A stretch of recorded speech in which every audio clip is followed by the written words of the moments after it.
Welcome to Water for Shepherds, a podcast providing words of encouragement for spiritual leaders around the world. Everything related to this podcast, past episodes, show notes, and resources can be found online at waterforshepherds.com. Okay, I'm pleased to introduce our guest for today, Joe Dodridge. Joe is the pastor of Rework in Fishers, Indiana. Prior to founding Rework, Joe was an associate pastor and ministry leader in Muncie, Indiana. Prior to ministry, Joe taught band and math in both private and public schools. Joe, are you ready to encourage, motivate, and strengthen our listeners? I am. Thanks for having me. Great. Well, I've shared a little bit about you. Take a minute and share some more of your story with our audience. Absolutely. While I was a teacher, through a lot of things going on in our lives and just a lot of ministry opportunities that we had already had, I felt very strongly called into ministry. And so after a whole school year of dealing with that call and making plans with my family, I left the teaching position and entered into full-time ministry, part-time working at a church and part-time working with college students. Did that for 4 years, and honestly, it was like the dream job, one of those things where you can't believe that you're getting paid to do it.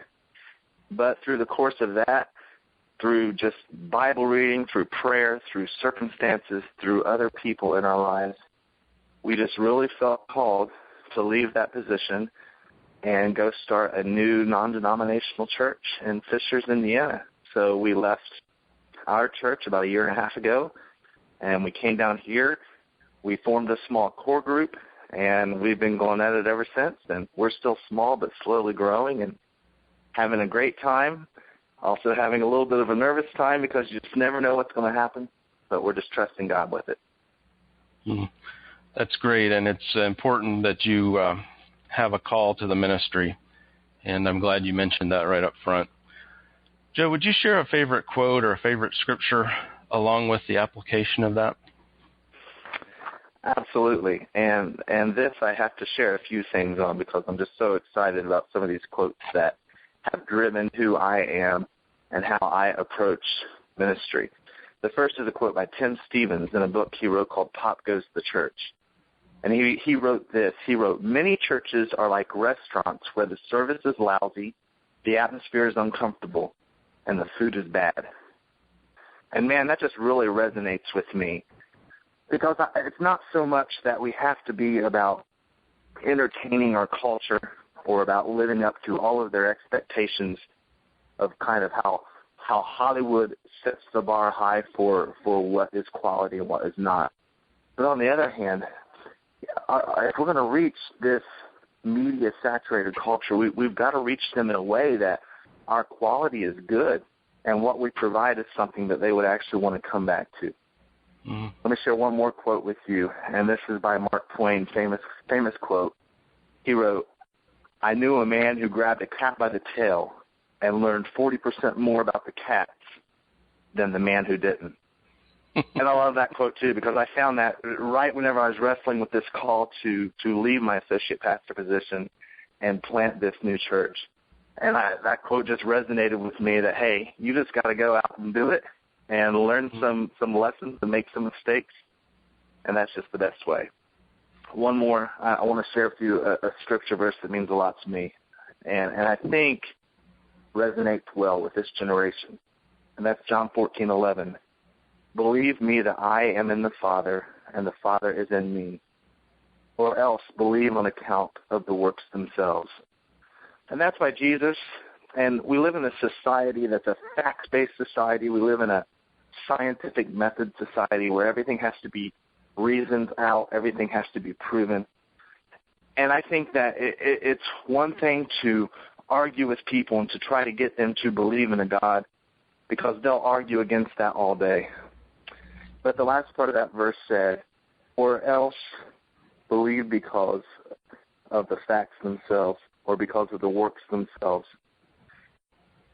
And if we can't offer anything else, we can offer changed lives and testimonies of God working that people just can't deny. Wow. Those are some powerful thoughts there.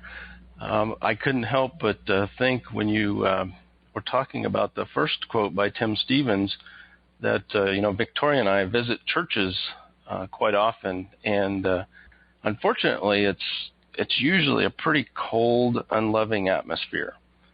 And that is a great comparison to a restaurant. That resonated with me a lot. Yeah, I agree with that 100%. And, another thing I heard recently, and I don't want to get on a soapbox here, but people have compared the church to Alcoholics Anonymous and actually say that they would rather go to an Alcoholics Anonymous meeting than a church. And that just astounded me that that would be the case. You know what? And I've never heard that before, and I've not been to an AA meeting.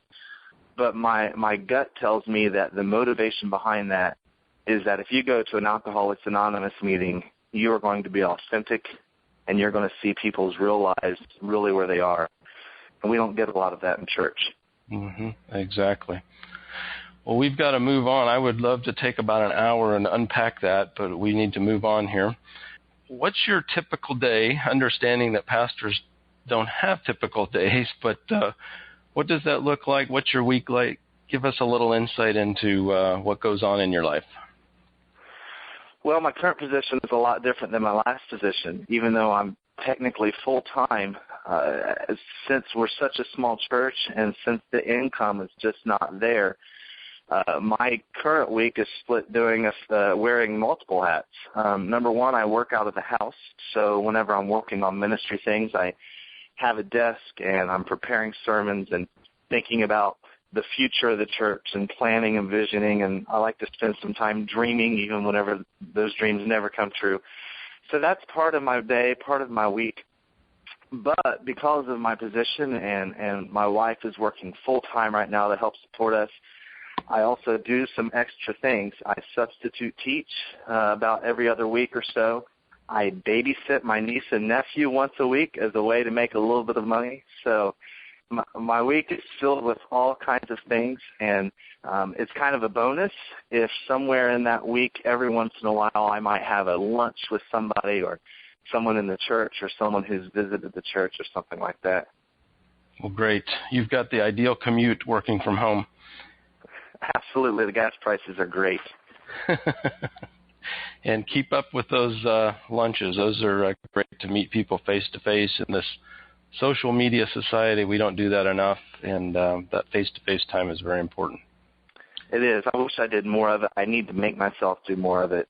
I can, if I'm not too careful, I can be kind of a hold-up man in my office and stay here all week long, just doing what I have to do here. But You're right. It's a face-to-face thing, and I need to make myself do more of that. Joe, what's one habit you've formed that has served you well?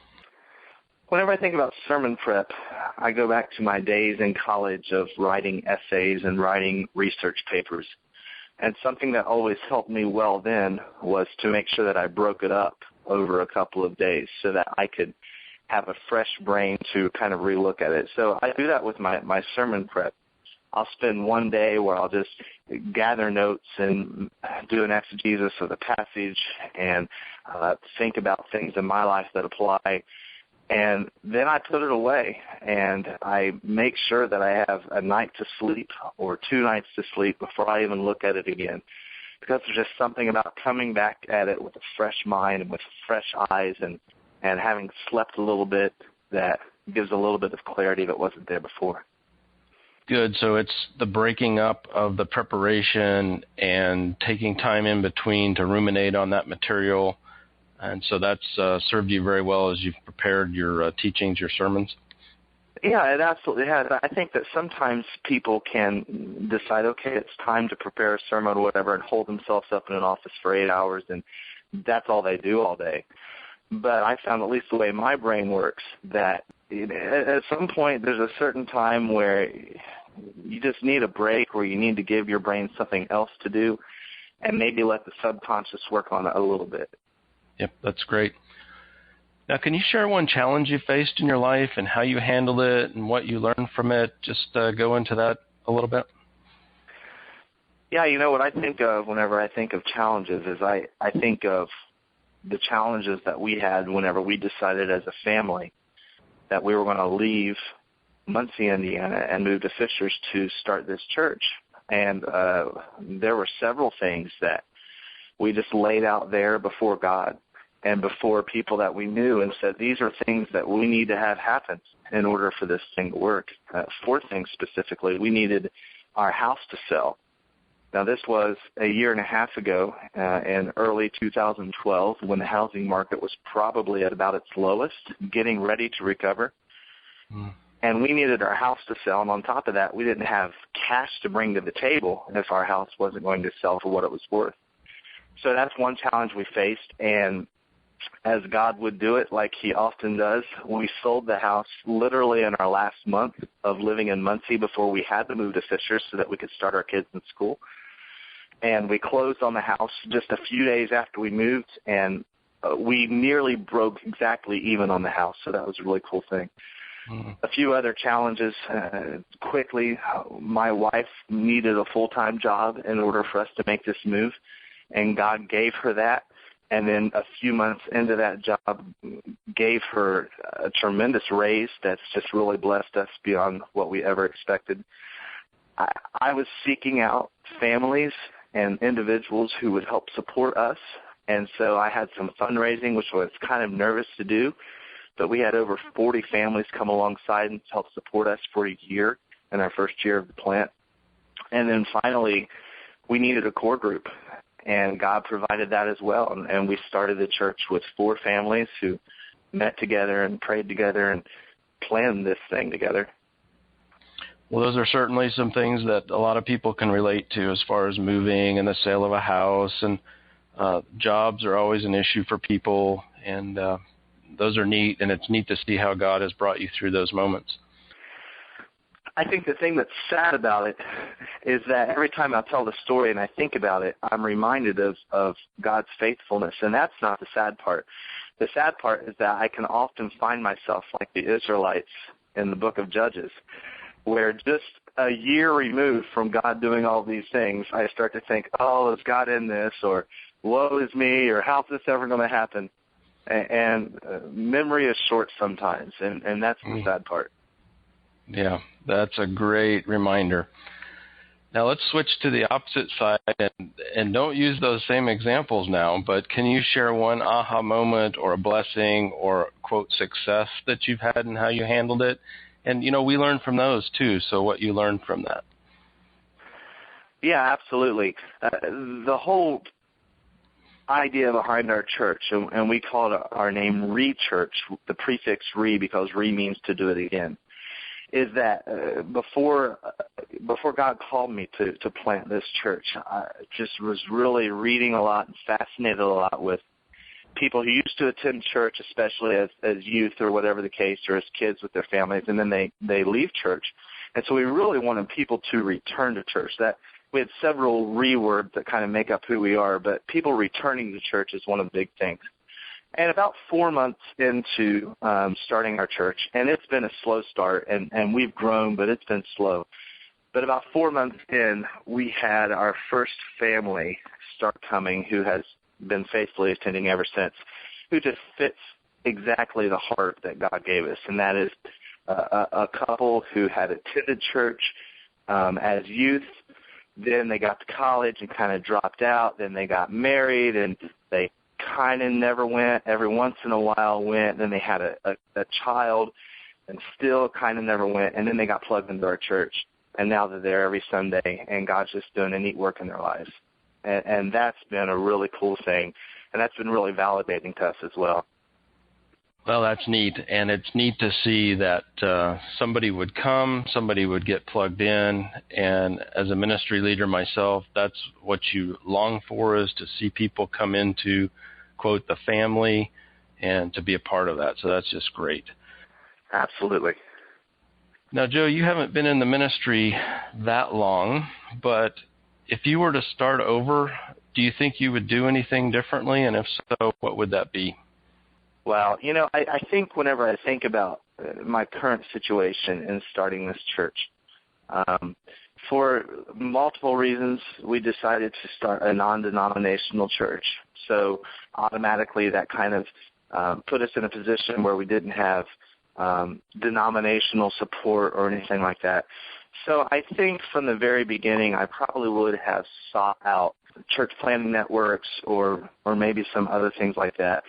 I also think that from the beginning of starting this church, now I recognize that while we had 4 families in our core group, and that was awesome, that started out the church small. And so even though we've grown by X percent over the first year, that means we're still small. And so I think I would have really poured a lot more time into building a core group, maybe even coming down here to Fishers and hanging up flyers or putting ads out on Craigslist, whatever I could do to try to find people who God laid it on their heart to be a part of starting something. So those are some things that I think I would have done differently.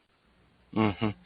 That network you mentioned and the connection with others, that is so important in ministry. So that's a great point that we need to really focus on those kinds of things. Now, Joe, do you have a favorite resource? And I'm just going to throw out like Bible Gateway because I like that resource that you use and you would recommend to our audience? My absolute favorite resource is a website called Bible Hub. And I think it's similar to Bible Gateway, but a little bit different. But I stumbled upon Bible Hub a few years ago while preparing lessons. And it's just a simple website that takes, whenever you type in a verse, and it lists about a dozen or more different translations of that verse. You can look at interlinear translations of that verse. It takes a lot of popular commentaries like Clark's commentary and some others, and it lists the commentary for that verse, as well as has resources to maps and things like that. And I have books, and I use books, and I have some books that I use a lot. But every Sunday I use Bible Hub because it's just the best thing. And I think it's really important, especially in today's kind of intellectual culture, that I know what versions other people are reading. And if, I'm not going to make a big deal out of a word that I'm reading the ESV if it's written differently in someone else's translation. And so I want to have all that information and make sure that I am the most well-prepared I can be whenever I speak. Great. So Bible Hub, I had not heard of that, but I know that I love resources that give me different versions, and so I'll have to look at that. Bible Hub, HUB. HUB.com. Yeah, it is .com. And honestly, I use it every time, and it's just an easy, great resource to use. Okay, great. Now, what's one book you would recommend to our listeners? Whenever I think about books, the very first book that I think of is actually not a Christian book, but it's a book I've read twice, and I've read parts of it more than twice. It's a book called Rework, and I don't just like it because it has the prefix re in it. I actually ran across this book several years ago, or at least a few years ago. It's by Jason Fried, F-R-I-D, and David Hennemeyer Hansson, H-A-N-S-S-O-N. And it's just a fresh look at getting off your chair and doing something. And it's a great book for me to read every once in a while to be reminded about getting up and getting going. It's a great book that kind of challenges ways to look at things from a business perspective. And I understand that I am not leading a business necessarily, but yet I think that Christian leaders could really learn a lot from the business world just in terms of how to run things, how to organize things, how to approach things, how to not have meetings, how to do all of those things that make businesses successful. I am familiar with that book, and I believe the authors are the founders of 37 Signals, and they offer some really great software like Basecamp and some other applications. Yeah, and they write about that a lot in here, and part of the book tells a little bit of their philosophy about how they choose to do things, or maybe more importantly, choose not to do things with their software. And I just think there are a lot of transferable concepts to ministry in terms of keeping things simple, in terms of knowing what your focus is about and focusing on those things and not being distracted by so many other things. And they have great things to say about staffing and just all kinds of stuff that I think are great. Mm-hmm. Great. Rework. I do like that book. Now, Joe, kind of a more theoretical question here. You're in a new church plant. Where do you see the church headed? In fact, how would you define the church, and where do you see it headed? Whenever I think about the church as a whole, I guess I feel more qualified to talk about the American church. One thing that excites me but also scares me is that we live, again, in this society that's logic-based, reason-based. We were raised up in school to apply the scientific method and prove things to everything. And so one thing that excites me is that we have more churches and more Christian leaders who are willing to go into a conversation with people or into a small group discussion, whatever, with the idea that people have questions and they have doubts and they don't just accept everything you say because you say it. And so it excites me that the church is getting better equipped to reach that kind of thinking and to reach those people. Now, that also it scares me because, our culture keeps kind of careening down this cliff of what I can see and what I can touch and what I can smell and what I can taste. Mm. And there's more to life than that. And it's that whole mindset has really impacted who Christians are and our lack of ability to just trust God or our lack of ability to be led by His Spirit and those kinds of things. Yeah, some real important points you bring up, and I appreciate your thoughts on that. Now, Joe, as you've walked along your Christian life, who or what has helped you become a better spiritual leader, and what does that look like? Yeah, whenever I think about that question, I think about just the different people that I have served with or the different pastors that I've had over my time. I think of one pastor who was really good at pastoral care and just had a real heart for that. And sometimes that's not my strength. And so I really appreciate having the opportunity to spend some time with him and to see how he deals with people and loves on people. And that's had an impact on me. I think of another pastor who was an awesome leader and who got people to follow him, not because he was a motivational speaker or because he was a manipulator, but he got people to follow him because he was always so purposeful and so well thought out and so well prayed out about decisions and about directions to take that was appealing to people and that was attractive to people, and so that's had an impact on me. And then a third pastor that I can think of who I had years ago impacted me because he grew up one way and had a certain amount of training in college, but as his life progressed and he studied the Bible more, he allowed God to challenge him, kind of preconceived ideas and some things like that. And so that's cool because I never want to be so set in my ways that I am blind to the truth that God is presenting right before me. Mm-hmm. Joe, you mentioned pastoral care, and that wouldn't be a strength of yours, and so my challenge to you would just to be to bring others around you that do have that gifting and use that body that you've been given. And I just appreciate your insights on these leaders and how they've impacted you. Now, where can our audience find out about you online and offline? Well, online, I guess the first place to check would be our church's website, and that is ReChurchIndy, INDY for Indianapolis, ReChurchIndy.com. And there's a little About Me thing there, and they can end up on Facebook. My Facebook is facebook.com/Joe Dodridge, and so you can learn a little bit about me there. Love to get feedback from people. My email is joe@ReChurchIndy.com. Okay, great. Would you like to share a parting thought with our audience before we go? I think that the church, especially over the next 10 to 20 years, is in a really unique time of history, that we have an opportunity to embrace kind of the direction our culture and society has gone, not embrace it in terms of giving in or accepting sin or anything like that, But in terms of we're coming to a fork in the road where we have to decide we're going to understand this culture and we're going to try to communicate with this culture, or unfortunately the other side is to kind of be like the lousy restaurant that I mentioned at the beginning that just offers the same service and the same food that's not very appealing and not very good.